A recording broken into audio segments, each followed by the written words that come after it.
برطانیہ میں labour party کے لیے طویل عرصہ تک کام کرنے کے بعد سن 2019 میں ہاؤس آف لارڈز کے پہلے مسلمان رکن منتخب ہونے والے لارڈ نذیر احمد کو 50 برس پرانے جنسی زیادتی کے الزامات میں قصوروار تو قرار دے دیا گیا ہے، لیکن انہوں نے خود پر لگائے گئے الزامات کو تسلیم کرنے سے انکار کر دیا ہے۔ لارڈ نذیر احمد کے ساتھ ان کے بھائیوں 71 سالہ محمد فاروق اور 65 سالہ محمد طارق پر بھی اسی لڑکی اور لڑکے کے خلاف جنسی حملے کے الزامات عائد کیے گئے تھے، لیکن دونوں کے بارے میں یہ کہا گیا کہ وہ مقدمے کا سامنا کرنے کے لیے فٹ نہیں ہے۔ لیکن لارڈ نذیر کے بھائیوں کے بارے میں بھی جیوری نے شواہد کی بنیاد پر یہ نتیجہ اخذ کیا ہے کہ وہ بھی سن 1970 کی دہائی میں جنسی جرم کے مرتکب ہوئے تھے۔ یاد رہے کہ لارڈ نذیر احمد نے نومبر سن 2020 میں ہاؤس آف لارڈ سے تب استعفیٰ دے دیا تھا جب ہاؤس کی کنڈکٹ کمیٹی نے اپنی رپورٹ میں یہ نتیجہ اخذ کیا تھا کہ لارڈ نذیر آزاد کشمیر سے تعلق رکھنے والی اپنی ایک 43 سالہ پاکستانی نژاد برطانوی خاتون عزیزہ کے جنسی استحصال کے مرتکب ہوئے تھے۔ لارڈ نذیر کو لیبر پارٹی کے لیے طویل عرصہ کام کرنے پر سال سن 2019 میں ہاؤس آف لارڈز کا رکن بنایا گیا تھا۔ وہ یہ اعزاز حاصل کرنے والے پہلے مسلمان رکن تھے۔ اس سے قبل سن 1998 میں ان کا وزیر اعظم ٹونی بلیئر کی سفارش پر لائف پیئر بنایا گیا تھا، جو کہ برطانوی نظام میں بہت ہی نوبیل ذمہ داری ہوتی ہے۔ برطانیہ میں مقیم بیرسٹر امجد ملک کے مطابق لارڈ نذیر نے 40 سال سے بھی زیادہ عرصے تک کمیونٹی کی خدمت کی ہے، لہٰذا ان کو سزا تو دی جا سکتی ہے، لیکن امکان یہ ہے کہ انہیں گرفتار کیے بغیر سزا ہو۔ لیکن بیرسٹر امجد کے بقول جج کے لیے مسئلہ یہ ہوگا کہ اس سزا میں یہ تاثر نہ جائے کہ نذیر احمد کی ہاؤس کی سابقہ رکنیت یا سیاسی قد کاٹ کو مد نظر رکھا گیا ہے۔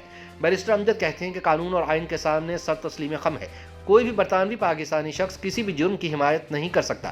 جو کچھ ہوا ہے بہت افسوسناک ہے، سزا کی حیثیت پر بھی کوئی سوال نہیں اٹھا سکتا۔ البتہ کئی ذہنوں میں یہ خیال ضرور آتا ہے کہ کشمیر اور فلسطین کے لیے ایک جاندار آواز خاموش کرا دی گئی ہے۔ لیکن برطانیہ میں پاکستانی نژاد ایک رکن پارلیمنٹ نے اپنا نام سیگارات میں رکھنے کی شرط پر اس مقدمے کے حوالے سے کہا کہ وہ اس سازشی نظریے پر یقین نہیں رکھتے کہ لارڈ نذیر احمد کو ان کے نظریات یا ان کے کسی کاز پر آواز کی وجہ سے گرفت میں لیا گیا۔ ان کو سزا باقاعدہ دونوں فریقوں کے وکلاء کے دلائل سننے کے بعد اور مقدمے کی تفصیل سے سماعت کے بعد ہوئی ہے۔ اس کیس میں چونکہ اپنی ہی کمیونٹی کے لوگ مدعی ہیں تو یہ سوچنا محال ہے کہ ان کے خلاف باقاعدہ سازش سے مقدمہ بنایا گیا ہے۔ رکن پارلیمنٹ کے مطابق زیادہ سے زیادہ کوئی یہ کہہ سکتا ہے کہ خاندان کے درمیان کسی مخاصمت کو غلط رنگ دے دیا گیا ہو، کیونکہ جنسی ہراسانی کے الزامات لگانے والے لارڈ نذیر کے رشتہ دار ہیں۔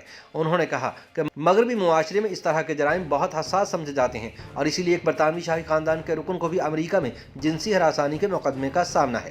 یہ اپنی نوعیت کے منفرد کیس نہیں، ملکہ کے بیٹے کے خلاف ہی امریکہ میں مقدمہ چل رہا ہے اور وہ بھی پرانا کیس ہے۔ تاہم ان کا کہنا تھا کہ اہم پہلو یہ ہے کہ جب جرم سرزد ہوا اس وقت فریقین کی عمر کیا تھی۔ اگر دونوں کم عمر ہو، بچے ہوں تو اس کو اور طرح سے دیکھا جاتا ہے، اگر ایک فریق بالغ ہو اور دوسرا فریق نابالغ تو اس کو اور طرح سے دیکھا جاتا ہے۔ یاد رہے کہ جنسی طور پر ہراساں کیے جانے والے 70 کی دہائی کے کم عمر لڑکے اور لڑکی کی شناخت کو خفیہ رکھا گیا ہے۔ اکا دکا میڈیا رپورٹس میں مدعین کا نام آیا ہے، لیکن پاکستان اور آزاد جموں کشمیر سے تعلق رکھنے والی برطانیہ میں موجود کمیونٹی اس بارے میں زیادہ معلومات نہیں رکھتی۔ تاہم اس بارے میں یہ رائے عام ہے کہ مدعی افراد کا تعلق کشمیری کمیونٹی اور خاندان سے یا خاندان کے قریبی تعلق داروں سے ہے۔ YouTube پر گوگلی نیوز دیکھنے کے لیے youtube.com کی سرچ بار میں googly news T V type کریں۔ گوگلی نیوز کے پیج پر سرخ رنگ کے سبسکرپشن والے بٹن پر کلک کرنا نہ بھولیے۔ YouTube پیج پر اپلوڈ ہونے والی ویڈیوز سے باخبر رہنے کے لیے بیل آئیکن پر کلک کیجیے۔ آپ کو ہر نئی ویڈیو کے بارے میں نوٹیفیکیشن موصول ہو جائے گا۔